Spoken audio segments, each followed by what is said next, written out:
So you want to own your own business, but you're still working your full-time 9 to 5 job. So how can you transition out of that and become a self-employed business owner? A common question, a common concern is, when is the right time to make the jump? If we jump too early, then we're going to sink because our business isn't sustainable enough to keep us afloat.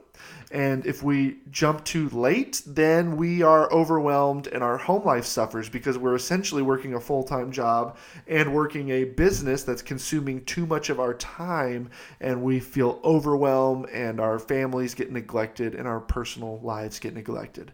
So how do we find the right time to transition? And I'm going to tell you the 5 steps that I personally used when I transitioned from being a classroom teacher into a full-time self-employed entrepreneur with my financial coaching business.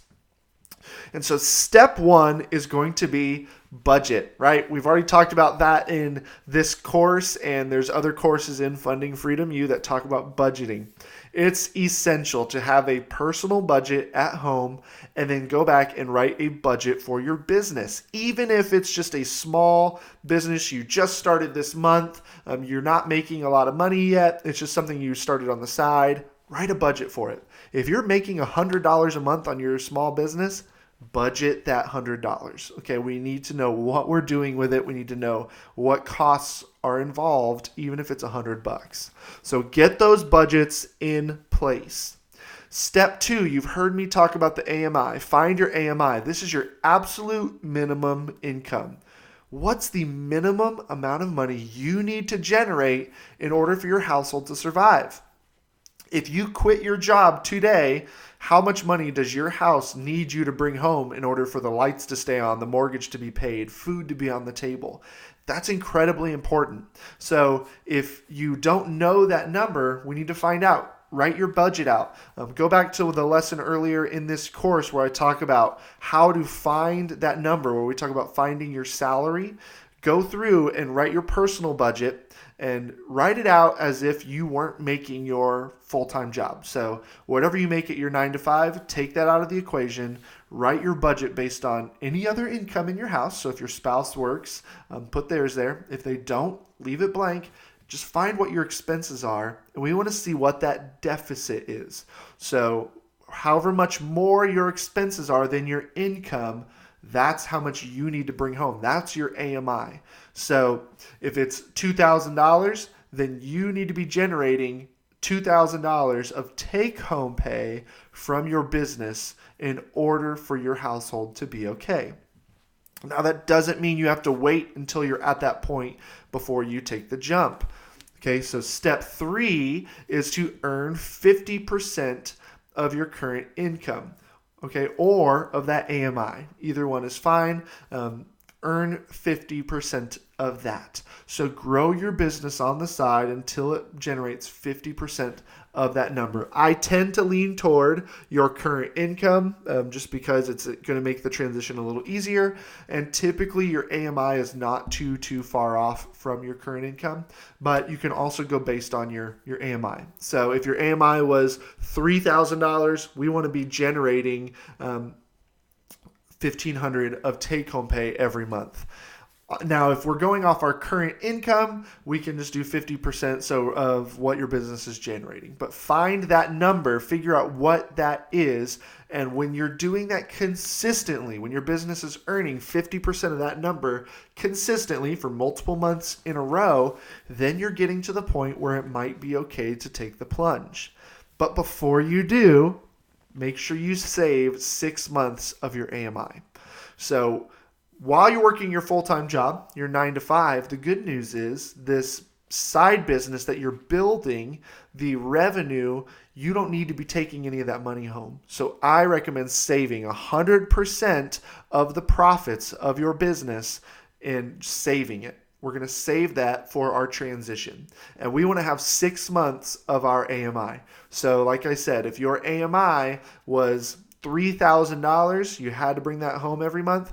Well, we're going to have 6 months of that. So $3,000 a month times 6, we need $18,000 saved before we take the jump.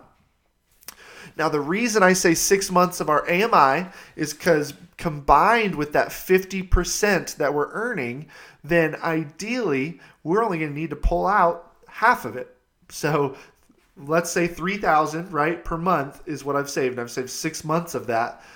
If I'm earning 50% of that already from the business, then I really should be pulling out $1,500 a month to survive. So during those transition months where the business isn't earning enough yet, that's where I start pulling a little bit out of that savings. So it really gives you a year of savings for your business to grow.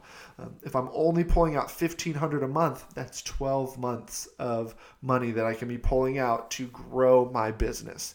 Now, ideally, you're going to grow a lot faster and you shouldn't have to pull out. Odds are you're not going to need to pull this money out, all of it.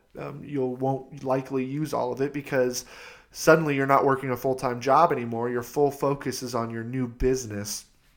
So the growth should be there.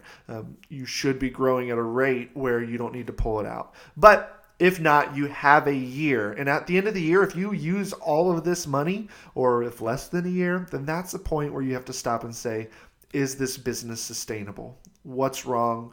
Why did I not grow? Or why did I move backwards? If a year goes by and you use it, what's wrong with the business? And at that point, it may be time to consider picking up a side hustle or picking up a full-time job while you still grow the business. Maybe you jump too early, or maybe the business needs to pivot and do something different. Now, once you have all of these steps in place, it's time to jump. Make the transition. You have your cushion there. I liken it to jumping out of a helicopter without a parachute. So if you jump before you've built the business, built your savings, generated enough income, so that's like jumping from the helicopter when it's 30,000 feet in the air, right? Without the parachute, odds are it's not going to end well for you. But if we wait until the helicopter gets close enough to the ground, we build that savings, we have the business grown enough to where the helicopter is close to the ground and we can just hop out safely to the ground. We take the risk out. We put that cushion there to cover our risk. Now, one thing you can do is when your business starts is when you make the jump, pick up a side hustle. So instead of making your business your side hustle for your 9 to 5, you quit the 9 to 5, make your business your full-time job, and then pick up a side hustle. Drive for Uber. Pick up something like that where you can generate a little money to support your business while you grow it. And eventually, you won't need it anymore. So these 5 steps is exactly what I did when I went from full-time teacher to financial coach. And I recommend doing this before you make the jump.